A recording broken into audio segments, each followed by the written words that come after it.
Guys, আমি শ্রাবণী চলে এলাম আরও একটি নতুন ভিডিও নিয়ে। আজকের ভিডিওটিতে তোমাদের শেয়ার করব একটি রেসিপিটি হলো বিরিয়ানি স্টাইলে ফ্রায়েড রাইসটিকে আমি বিরিয়ানি স্টাইলে বানাবো, আর খেতে দুর্দান্ত এবং অসাধারণ হয়। তোমরা ট্রাই করে দেখতে পারো।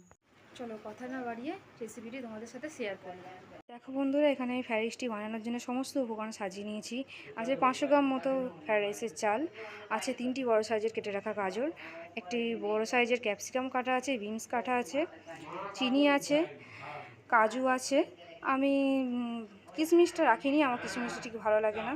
তেজপাতা রেখেছি 3টে, আর এলাচ লবঙ্গ, এটা মাস্ট। আর আছে নুন, সাদা তেল লাগবে, আমুল দুধ লাগবে একটা।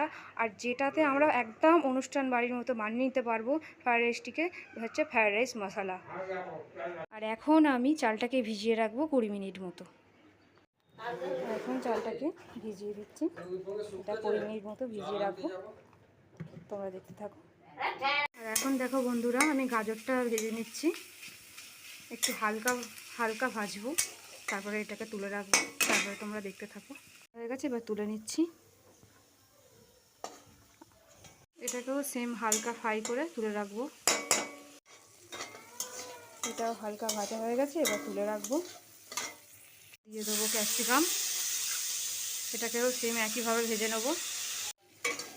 ক্যাপসিকামটাও বেশ ভাজা হয়ে গেছে, এবার এটাকে তুলে রাখবো।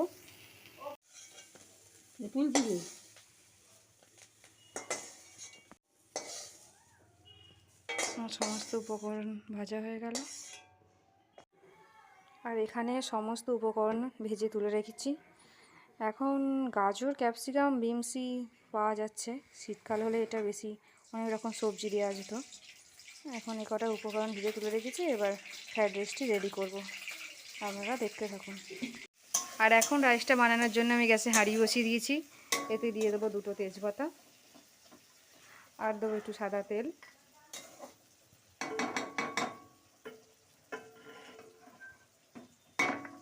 ব্যাস, এই জলটা একটু ফুটবে, তারপরে আমরা চালটা তুলে দেবো।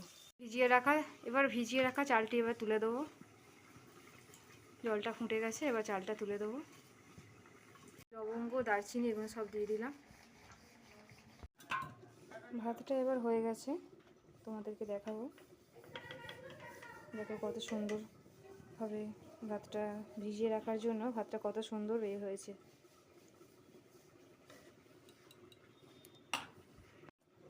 ভাতটা আর একবার নাড়িয়ে নেব, দেখে নেবো সেদ্ধ হয়েছে কি। হ্যাঁ, খুব সুন্দরভাবে সেদ্ধ হয়ে গেছে, দেখো তোমরা দেখতেই পাচ্ছ। ভিজিয়ে রাখার জন্য চালটা খুব সুন্দরভাবে লম্বা লম্বা হয়েছে, আর দেখতেও ভালো লাগছে। এবার নামিয়ে নেবো, তোমরা দেখতে থাকো। ভাতটা হয়ে গেছে, এবার ভাতের ফ্যানটা ঝরিয়ে নেব। এবার আমি ভাতটাকে ঠান্ডা করার জন্য এই গামলাটায় ঢেলে রাখবো। এরপর আমি একটু বাটিতে আমুল দুধটা গুলে নেবো, একটু হালকা কুসুম জলে।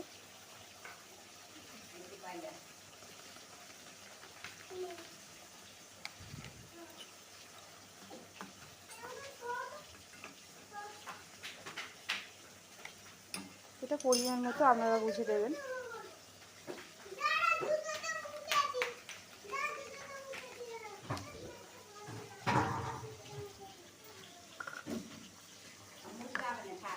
আমি একটু চিনিও দিয়ে দেবো।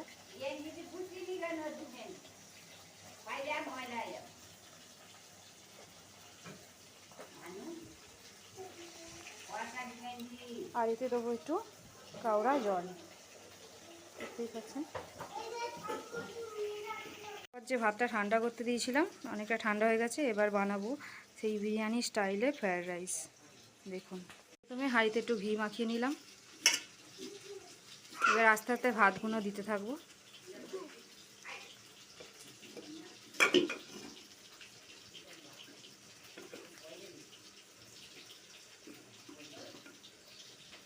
এবার উপর থেকে সমস্ত রকম সবজি দিয়ে দেবো।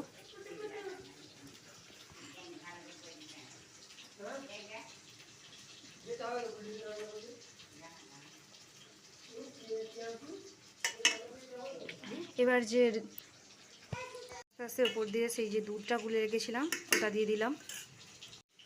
আবার উপর দিকে সেম পর্যায়ে আবার ভাত ছড়িয়ে দেবো। যেরকমটা বিরিয়ানিতে আমরা করে থাকি সেম এটা ফ্রায়েড রাইসের ক্ষেত্রেও করব। সেম একইভাবে আমরা ভাত দিতে থাকবো।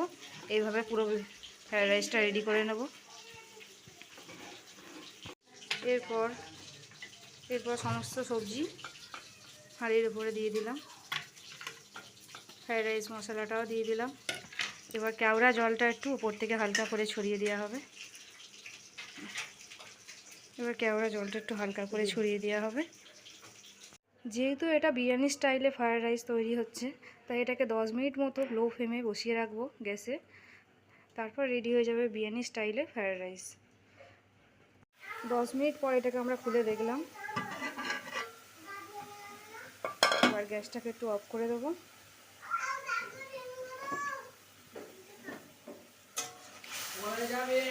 তৈরি হয়ে গেল বিরিয়ানি স্টাইলে ফ্রায়েড রাইস।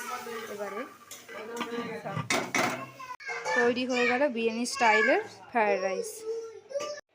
আর রেসিপিটি যদি ভালো লেগে থাকে লাইক, কমেন্ট, সাবস্ক্রাইব করে রাখবেন চ্যানেলটিকে এরকম নতুন নতুন ভিডিও পাওয়ার জন্য।